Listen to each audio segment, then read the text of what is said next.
Hello everyone! When it comes to NES games, one thing is certain. Nintendo and the other developers didn't pull any punches. Back in the day, beating a game wasn't a hollow victory, but a badge of honor. You had to deal with janky controls, brutal enemy placement, and the ever-dreaded lack of continues.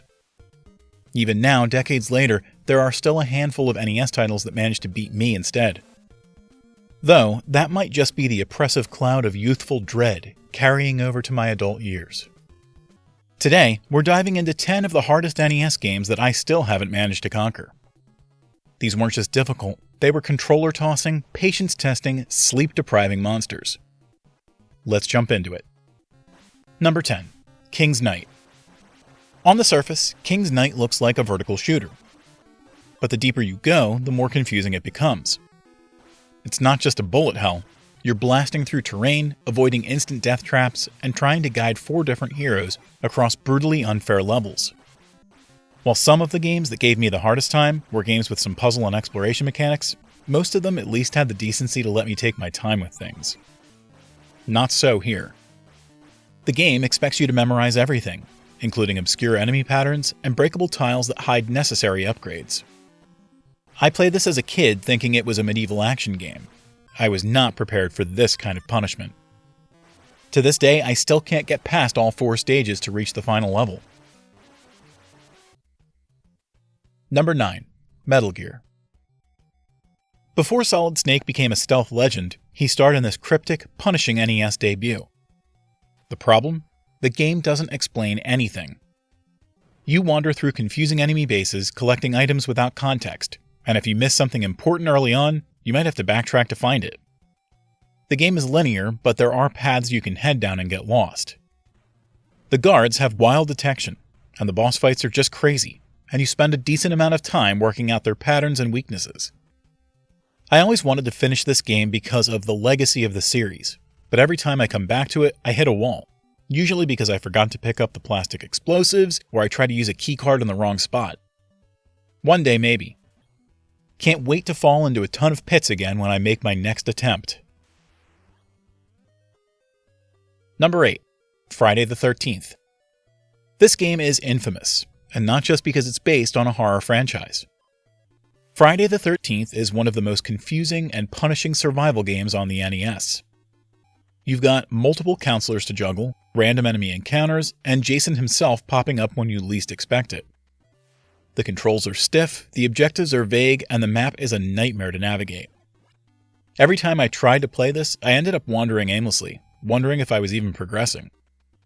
At the very least, I was able to hold my own against Jason in the fights that I had with him, so I got better used to the action mechanics, but maybe my dumb kid brain wasn't fully formed enough yet to understand all the rest I was meant to do. Number 7. Battletoads. You knew this was coming. Battletoads is probably the most notoriously hard NES game of all time. Whether it's the Turbo Tunnel or the flying snakes in Karnak's lair, it's pure trial and error gameplay. You've got limited lives, barely any continues, and enemies that do not mess around.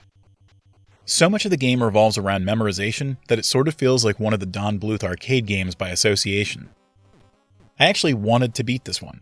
I loved the animation, the music, and honestly just the vibes. But the sheer difficulty curve always crushed me before I could get too far. I've never even seen the later levels without watching a YouTube playthrough. That's how bad it is. Number 6. Rambo. This might be the hardest game on this list because of how little it tells you. Rambo is a side-scrolling action RPG where you gain experience, talk to NPCs, and figure things out for yourself. Except, figuring things out is a nightmare. The game barely gives you hints, and progression often depends on doing one specific thing in one specific area, sometimes multiple times. If you don't know what to do next, good luck. I used to think this game was broken. It's not, but sometimes I think it might as well be for how impenetrable it is. That said, there might have been some psychological trickery at hand, because I could listen to the stage theme on repeat for hours.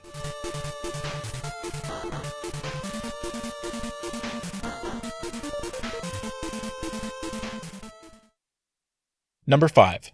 Shadowgate. I usually put games on this list that I only experienced on the NES, but it doesn't matter here because I haven't beat Shadowgate on any system I've played it on. This one almost doesn't count, until you realize just how often you die for touching the wrong thing. Shadowgate is a first-person, point-and-click adventure with a fantasy horror vibe, but it's also packed with trial-and-error deaths. Use the wrong item? Dead. Open the wrong door? Dead. Forgot to light a torch? Dead. The pressure of constantly burning through torches while solving brutally difficult puzzles makes it nearly impossible to finish without a guide. And back then, dying felt truly punishing because load times, at least on the Amiga version, made the slog back to where you were even tougher to bear. I love the atmosphere and the music, but I could never get through the game without falling into a pit or opening the wrong door at the wrong time. Number 4. Legacy of the Wizard. Imagine Metroid, but more confusing. Legacy of the Wizard gives you a massive interconnected dungeon, 4 family members with different abilities, and almost no direction on where to go or what to do. You can spend hours wandering without making progress.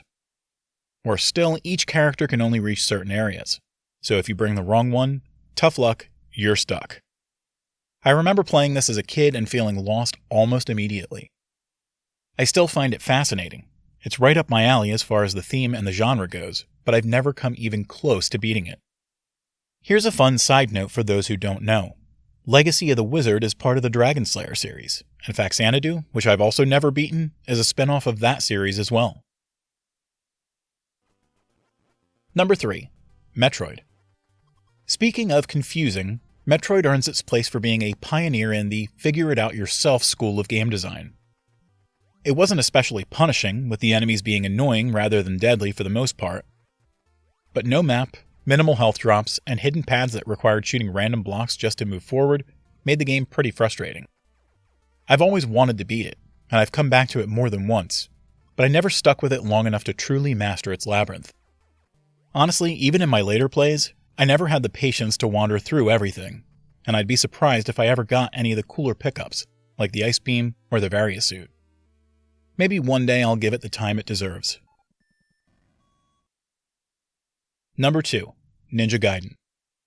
This one is an awesome game with an excellent vibe, tight controls, great music, and some of the coolest cutscenes on the NES.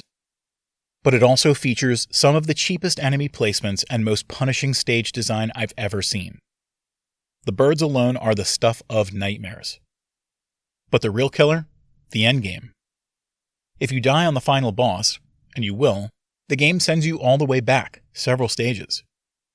I can make it to the end, but I've never managed to beat that final gauntlet. And trust me, I've tried. Number 1. Ghosts and Goblins.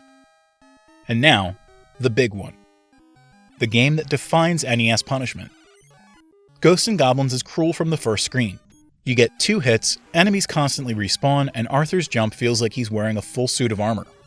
Which I guess he is. But the real insult? If you somehow manage to beat the entire game, the game tells you it was a trick and makes you do it all over again on a higher difficulty. I actually did manage to beat the game through 1 game loop, but does that really count? So there you have it. 10 NES games that humbled me, beat me, and continue to haunt my backlog. I'm not saying I'll never beat them, but I am going to have to lay out some scented candles and play some soft music to soothe me and control my rage demons. What are the NES games that you've never been able to beat, no matter how hard you tried? Drop your picks in the comments, and if you enjoyed this trip down memory lane, make sure to like, subscribe, and ring that notification bell for more retro countdowns every Thursday. Until next time, keep your controllers close and your continues closer.